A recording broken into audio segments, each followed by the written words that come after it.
I don't need them anyway. Who even cares about their dumb games? Hinako? I thought you were playing with your friends. They said I can't play house with them because I hang out with boys.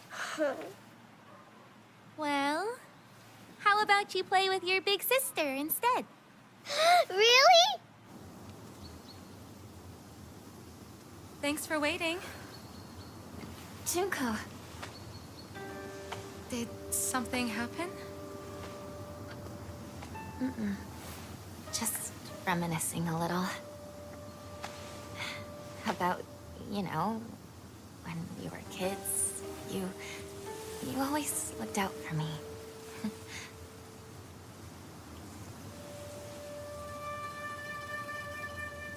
Hinako.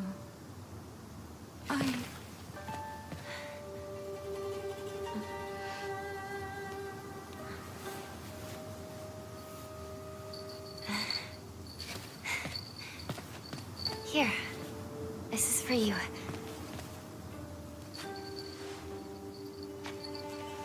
It's beautiful.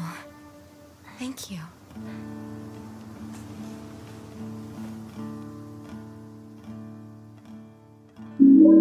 A year ago, the Silent Hill 2 remake came out. And ever since then, Silent Hill has just exploded. I think last year it was a huge trend to be a Silent Hill nurse. And even I joined in on that trend a little bit.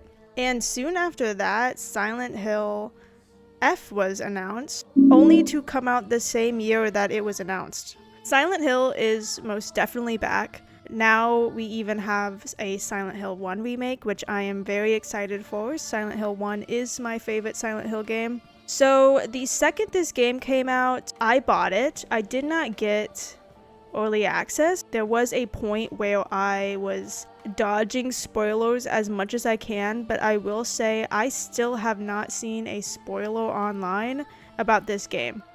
But I played it. It took me roughly 14 hours to beat. There is a lot of debate on if this game is worth the insane price tag, but I don't think I'm going to get into that in this video. What I am going to get into though is my entire playthrough. This is not going to be from start to finish. I'm going to leave full walkthroughs and full playthroughs to the pros out there. My video is very much going to be a condensed version of Silent Hill F. So here is what I believe to be my best and most favorite parts of the game and how my playthrough went.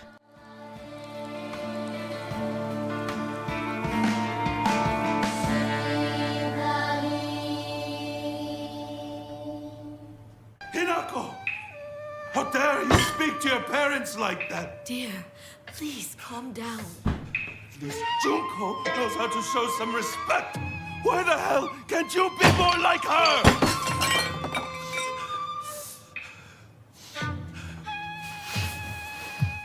Where do you think you're going? We're not done here, young lady. Darling, please. You've already made your point. Then why isn't she listening to me? If you hadn't spoiled her so much, she wouldn't act like such a brat all the time.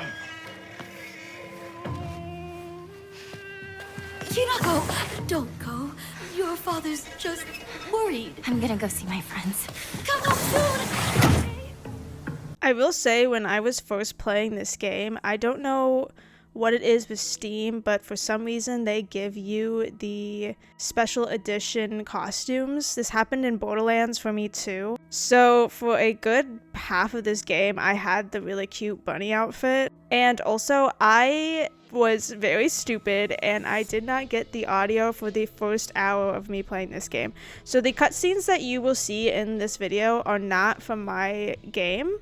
I just picked up the cutscenes that I didn't have my audio in from the internet, and I put that in my video. But do not worry, near the end of this video and the rest of my videos coming out, there will be the original audio in it.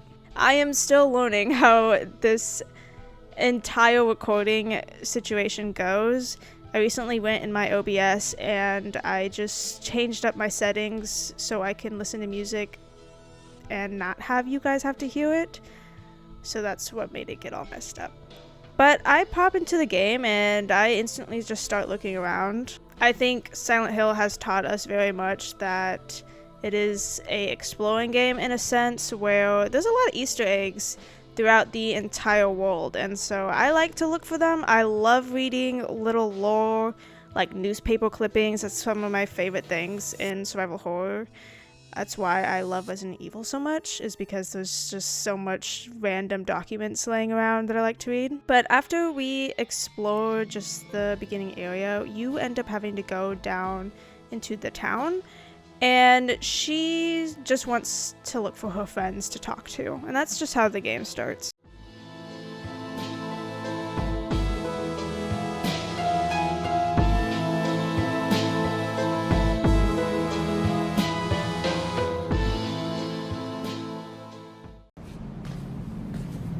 Excuse me? Is anyone there?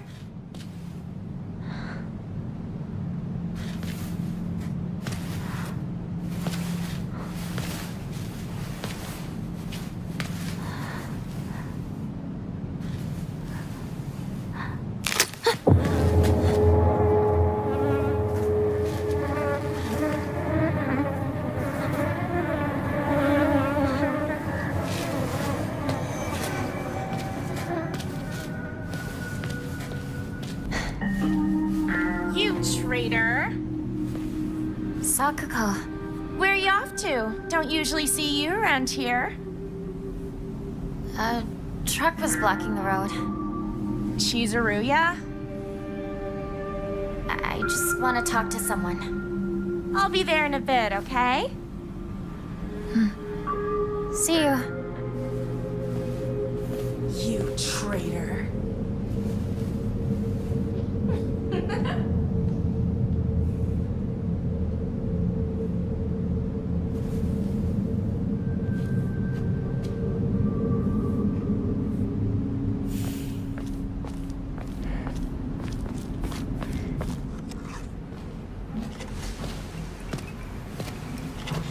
Hey, partner.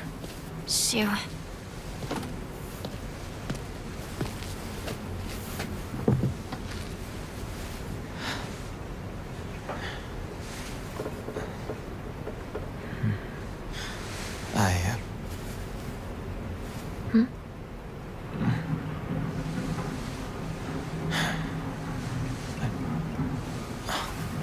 Say something. What about you? Nothing you want to say? Well, if you don't have anything, neither do I. Well, that's my Hinako.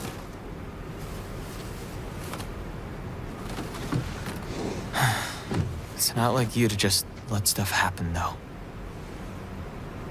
But whatever you end up choosing, you know I'll always be there for you. Shoo. Shoo, thanks for waiting. And Hinako, too. Rinko, what were you guys talking about?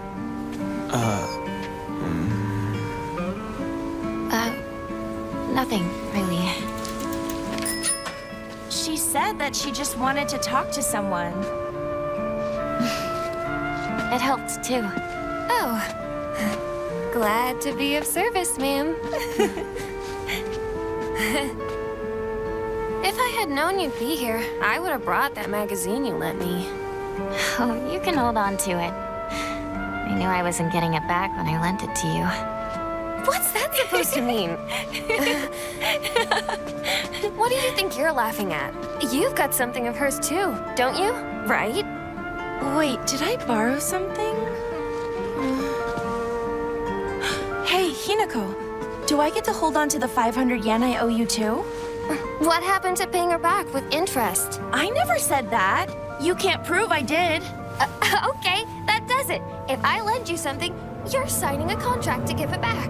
Don't be such a meanie. Did you listen to the show last night? Yeah, but I fell asleep.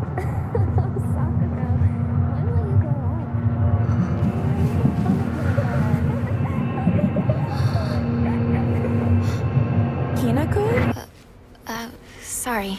What? You trip.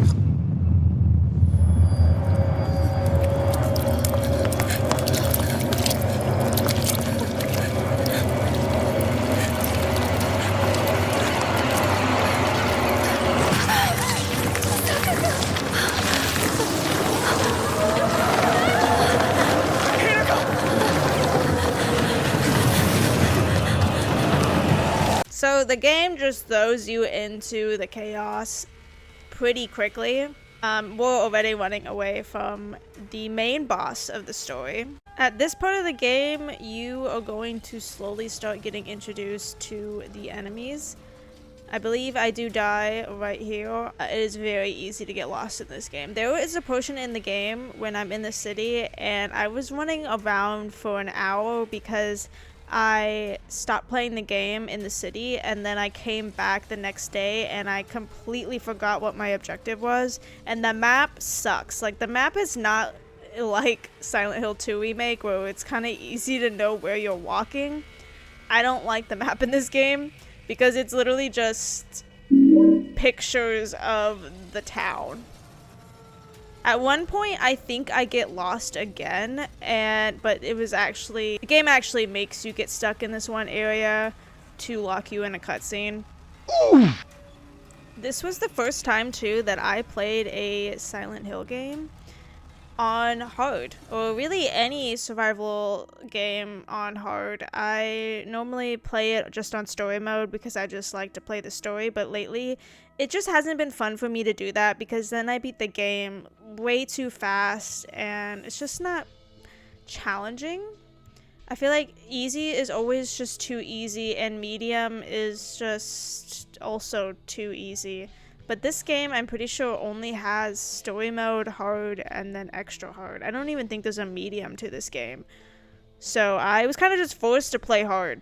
We then learn how to heal in this game. The main items you use for healing are red pills and bandages, which, just a quick little spoiler, if you want a different ending, one of the endings require you not to use any of the red pills. The red pills are a significant part in the story. We finally meet one of our first enemies.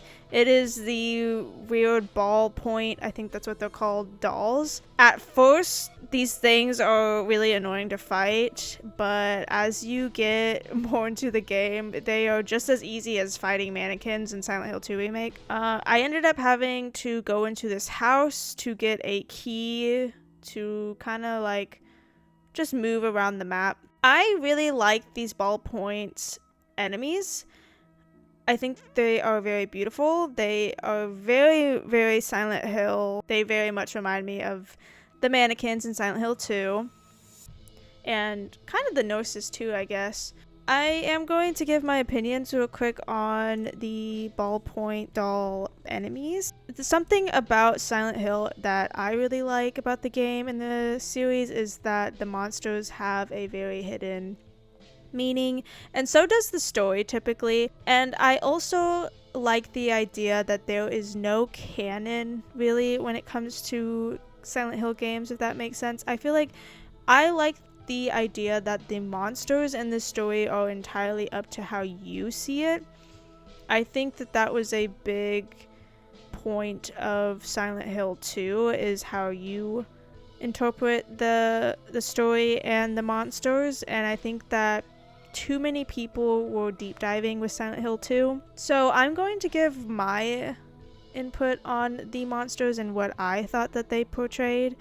And later, as we get into the story too, I'm going to explain what I thought the ending meant, because originally when I got my first ever ending in this game, I thought it meant something completely different, and then I saw the end credit scene and that completely changed my view on what this game was about.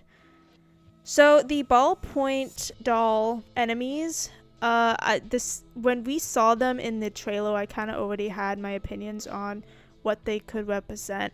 I already knew that they were representing dolls, and obviously, I mean, that's obvious on its own.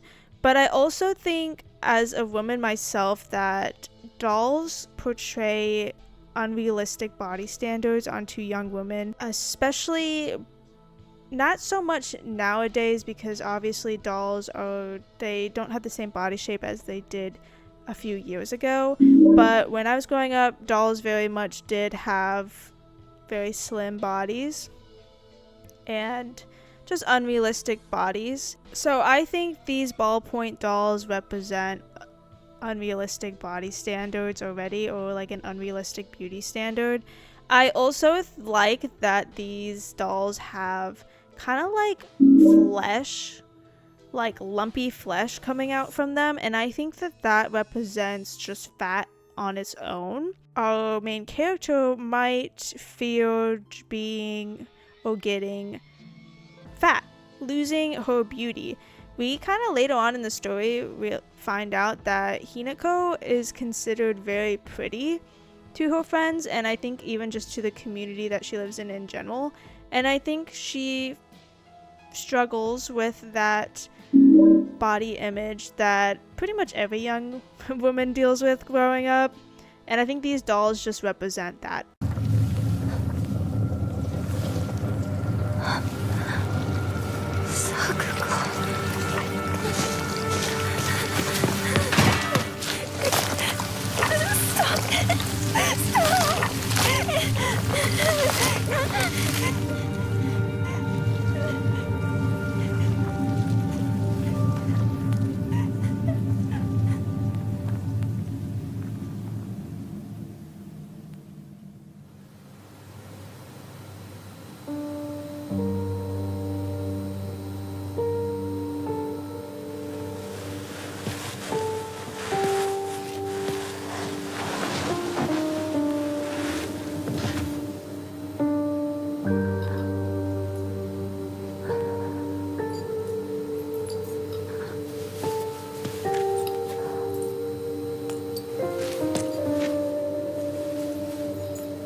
Dreamed of a different life. A family that owned a candy store instead of some stuffy old shrine. But here, it's all yours. As much candy as you could ever want.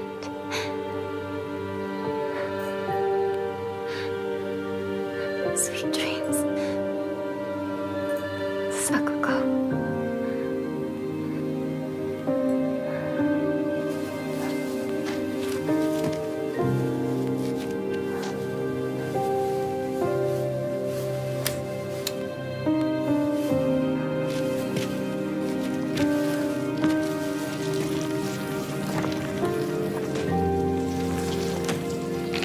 Go home. The store's closed for the day.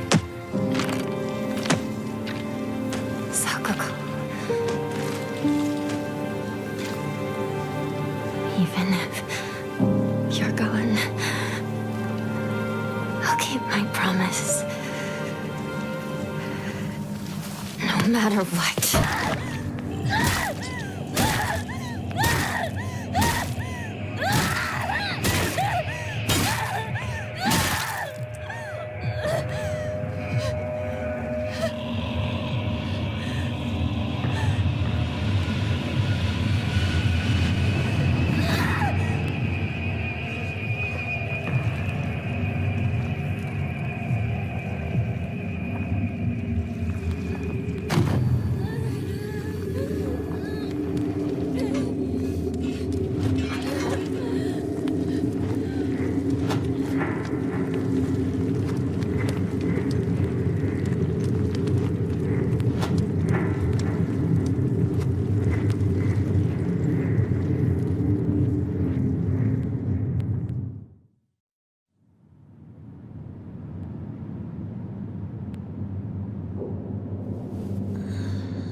right.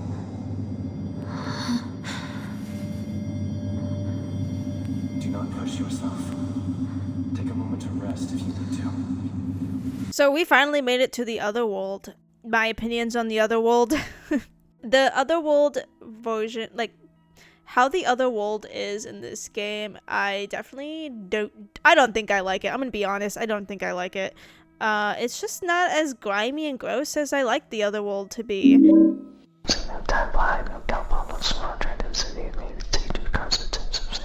I feel like the other world is still very sophisticated, if that makes sense. Like, it's still very graceful and it's still very pretty. And don't get me wrong, I love beauty in scary games.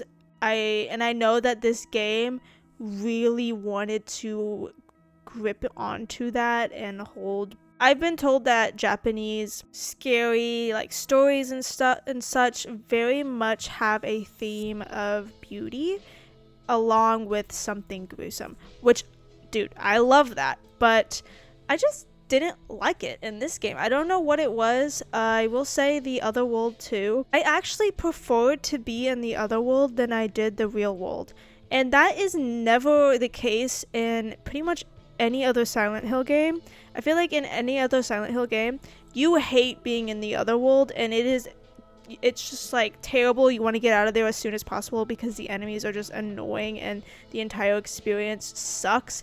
In this game, I liked being in the other world. I don't know if that was the game's intention, but the other world in this game, I feel like I got more healing items than I did in the real world, and I also feel like I was stronger in the other world. Like I said, I don't know if that was the intention of this game, but that was just something that I didn't really like. I felt like the other world was supposed to be something that you didn't like to be in.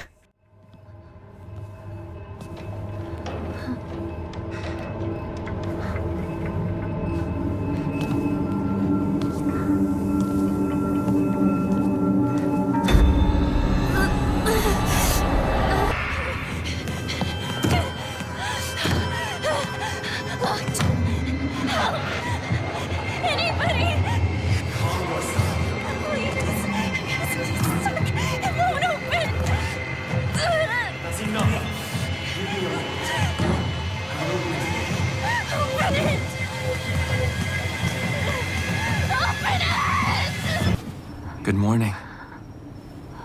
That must have been some nightmare. Nightmare? Are you injured? You must not be so reckless. You should take better care of yourself.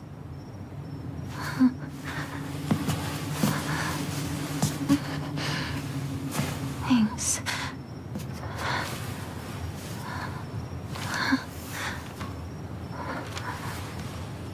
Shall we get going, Hinako?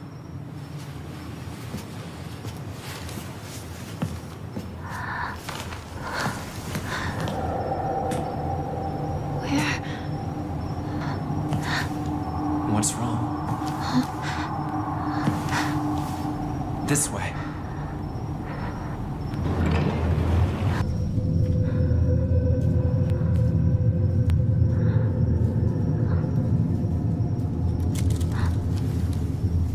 Hinako.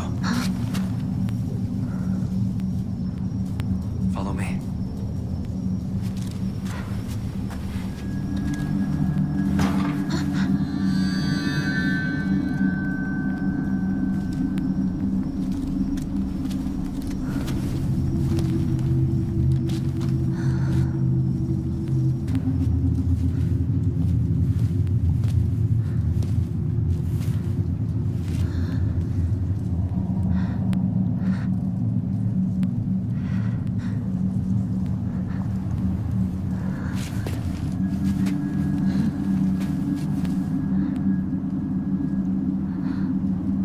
I have prepared a key for you. This way.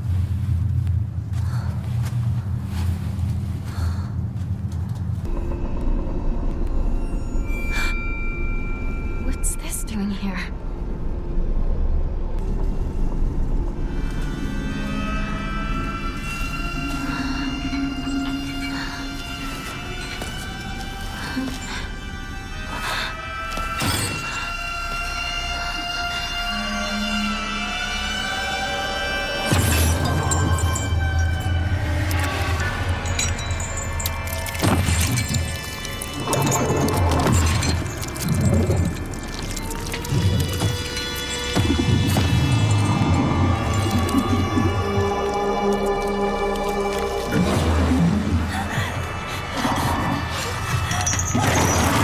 So we finally meet the Fox Man. If anyone's simping for this man, I don't know how. I do not care for this man. He kind of just like irritated me all game. We then get to the point where we kind of have our first ever real puzzle. We also get to meet a second enemy, which is like this, I don't even know how to describe it. My least favorite enemy. I hate these ones. Anytime I see these ones, I pretty much just run. And before anyone's like, what? These are like the easiest ones. You just have to be still. They can't see you. Dude, every goddamn time I have one of these enemies, they see me. Even when I'm standing still. I don't even know how. But yeah, I hate these guys very, very much. I will say my opinion on these now that I know the ending of this story. I think that these monsters represent kind of definitely feeling trapped, and because there's the shackles on the arms. And I also think that this is a sense of losing your identity. I don't really know how much I want to spoil the story in this video for people who haven't played it yet, because I still want some people to be able to watch my series without getting spoiled. But I will just say these enemies, I think, just represent fear of commitment, maybe, and losing a sense of identity when you are in something that requires your commitment. I will say that. The face being gone, I think, represents that, and I also, the hole in the chest, also for me it would represent feeling empty inside. Maybe because you're not happy in the commitment that you are in. And then it did kill me the first time. These things are really hard to fight. Pretty much after this fight with it, I don't want to interact with those things ever again, and most of the time that they are in the game, I run away. I am not fighting these guys unless I absolutely have to. Now, this puzzle was a pain in my butt to do. I did not know how to do this puzzle. Like, for the life of me, I did not know how to do this puzzle. I did not realize for a good... I think this puzzle literally took me an hour. I did not realize that your journal gave you like the clues of what tile to turn over. Until an hour into my gameplay, I realized, oh my god, the journal is telling me like what tile to pick. Because when you're planted into this game, there's like hundreds of tiles for you to choose from and like to flip through. And there, at first I was thinking like, well, maybe the tiles are written down somewhere on the shrines in the game. And so a good like hour of me figuring out this puzzle was me walking around dying from those monsters and not knowing what tile to flip over. Finally though, I figured it out. And I, for your convenience, cut all of that useless chunk of gameplay out. That tile puzzle was probably like the second hardest puzzle in my opinion, just because there was no like clear help on like what the hell I was supposed to do. So we have to unlock this to get to the next part of the game.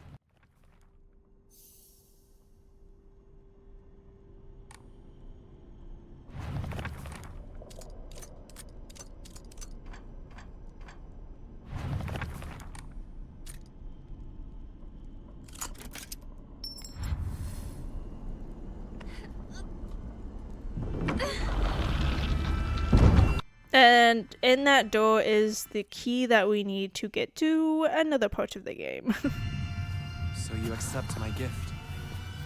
I fashioned this key from mystic jade. Especially for you. Especially for me? Once you insert that key into the Inari statue...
from earlier was for welcoming visitors.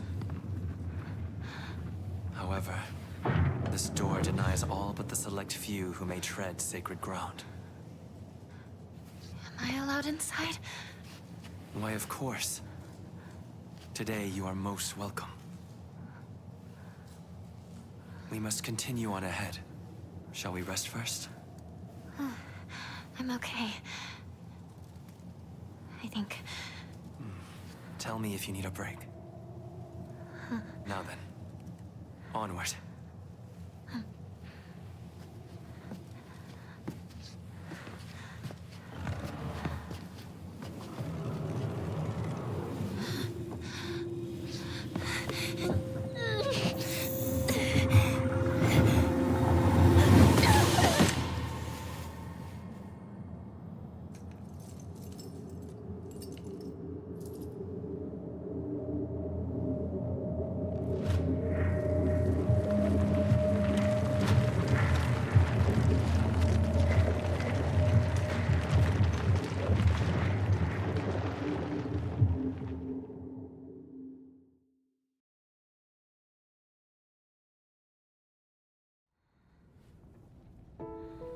Hinako. Are you okay? Talk to me!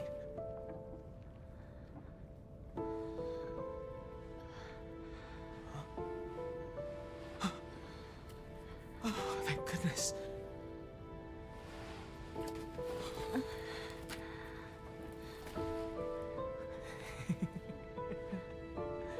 Well, you never have been one to go down without a fight. Shu, you're alive.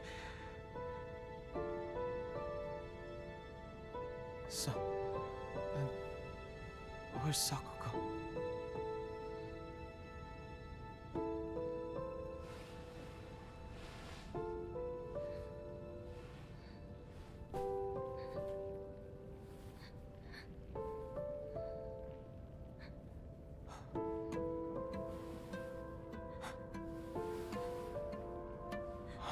What is happening? Not a soul left in town. Some kind of terrible dream? Monsters around every corner. It's one nightmare after another. Still though, I got lucky. Even if no one else is left in this world, it's good to know you're still around. Wait, what about Rinko?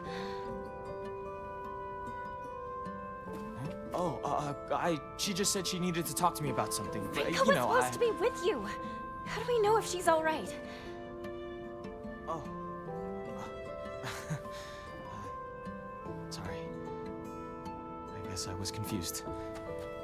We all got split up and ran off. I haven't seen Rinko since. But where would she even go at a time like this? Maybe she went home.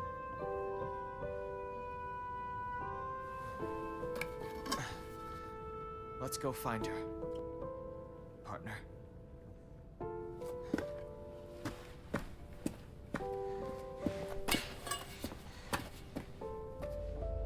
Shu?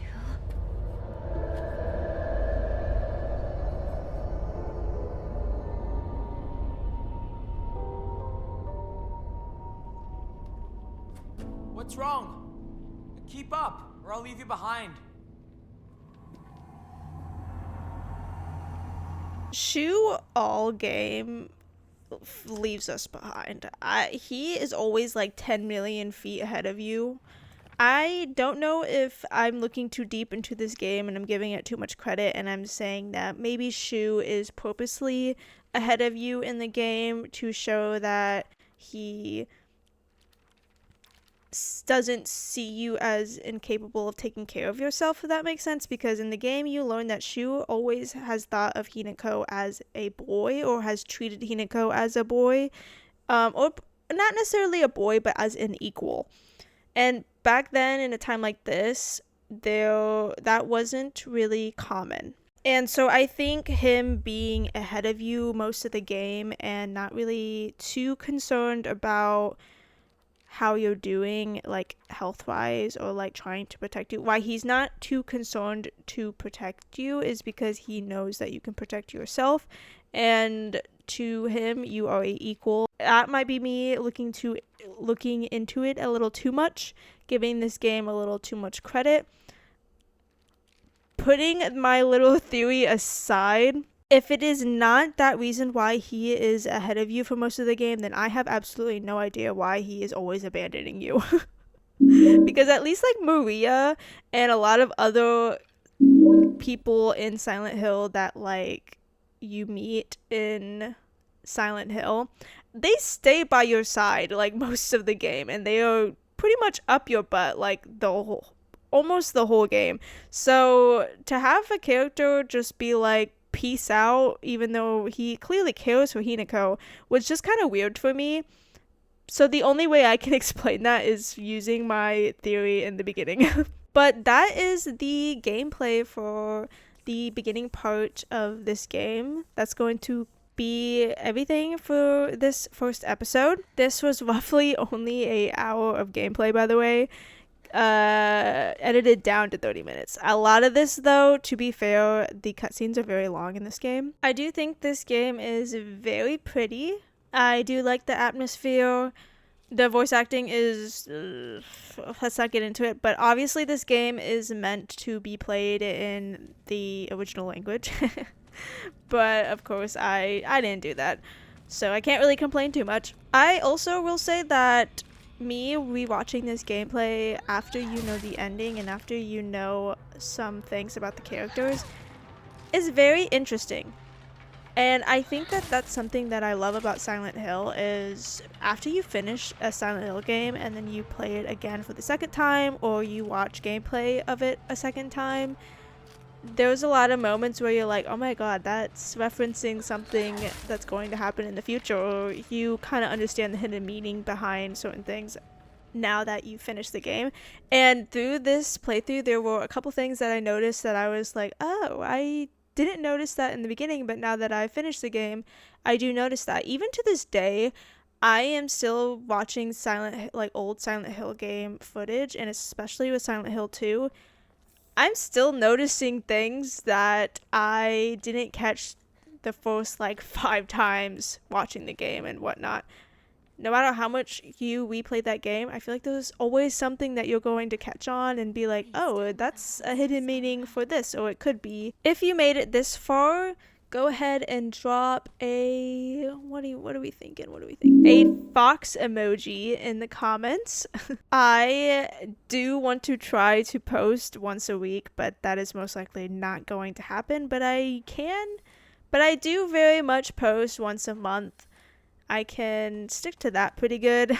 So subscribe for more.